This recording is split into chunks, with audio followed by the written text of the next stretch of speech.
What's going on, chess friends? It's Rafi here with another video today, and today we're going to talk about the three-move checkmate. So the three-move checkmate in chess can happen to people that are not, mainly people that are new to chess. It's a common trap to fall for. So let's get started. Let's look at it.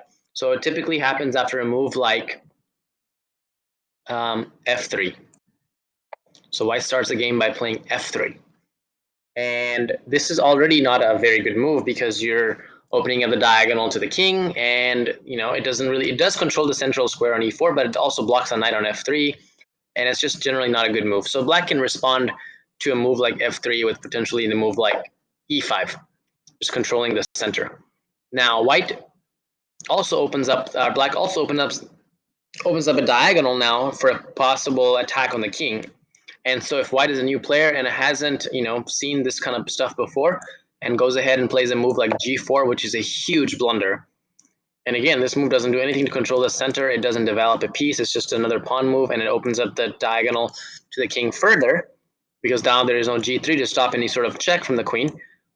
Black can simply plop his queen into the square on h4, and that is checkmate. As you can see, this is actually not even three moves. It's actually two moves that the game is already ended into a checkmate.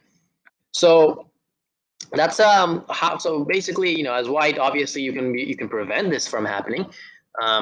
So of course, first move after f3, it's already really bad for white. But let's just say that you accidentally make a mouse slip or something like that, you can still salvage this position by playing some normal move after that, like maybe e3 to try to get some position built up here.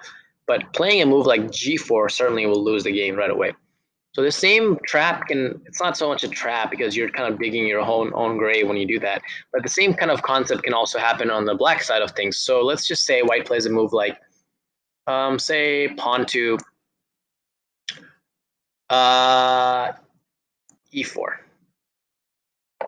and black plays f6. Already it's a bad move because f6 again blocks the knight, controls e5, but blocks the knight and opens up the diagonal to the king as well.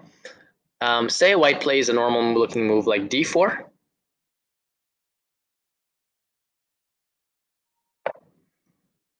And in this case, say black chooses to develop a knight.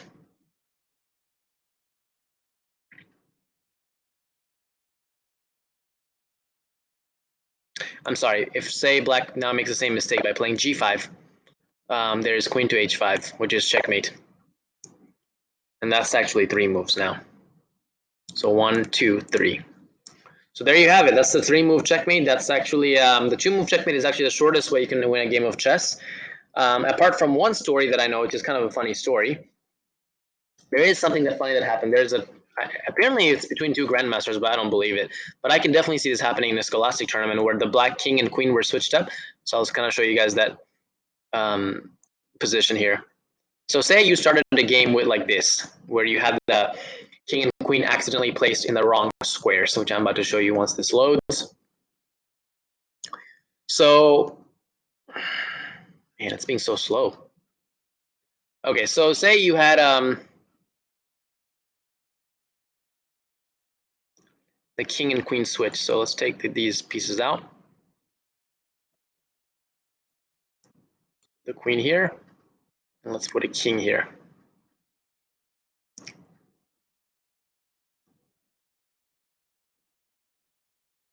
Oh, analysis board is what I meant to say. There we go.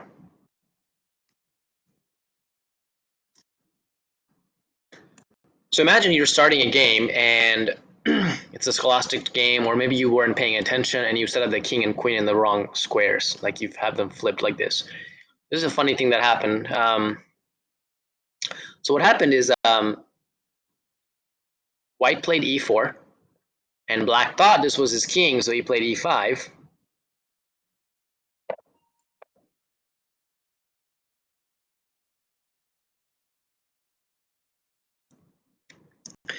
And then white played queen to h5. And what black did is black at this point realized that his king and queen were switched up. So he grabbed his king to try to fix it. But in chess, once you set up the board incorrectly and you start the game and you play the moves, you cannot go back and undo the position. Whatever way you have it set up is the way you have to play from that position. If neither player saw it and caught it, if you didn't call a tournament director over, you have to pretty much continue from that position. But because it was a tournament, it was a touch move rule, and black touched the king, the only place the king can move is to e7. And in this position, white just simply won the game. This wasn't no, that doesn't look right. Something doesn't seem right here, because this is not checkmate.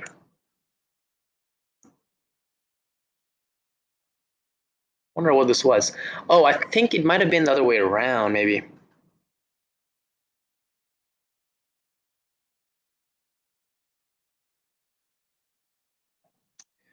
No, it wasn't quite like this. Hold on a second. Hold on.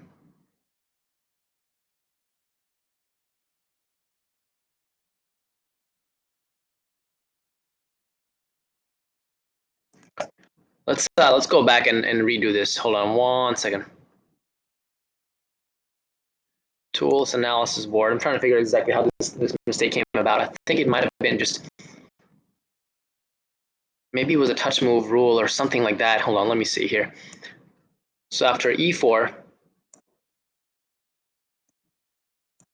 e5, queen h5, for whatever reason in this position, I think this is what it was. I think that black just ended up accidentally touching the king. These were set up the correct way. So he ended up touching the king for some whatever reason. The only move the place the king can go to is to e7, and then white ended up actually checkmating on e5. So this happened at legend has it that happened in a group between two grandmasters, but I can't imagine what kind of grandmaster would play a move like queen to h5 or set up their king and queen incorrectly. So that neither thing makes any sense, or touches king, first move of the game. So I mean, who knows? But I can definitely see this happening in a scholastic tournament and scholastic game. This actually probably happens a lot. So yeah, there you have it, the 3-move checkmate in chess. These are the 2 ways that it can happen. So if you guys have any questions or comments, let me know in the videos, in the comments below, and I'll catch you guys in the next video. Rafi Chaudhary signing out.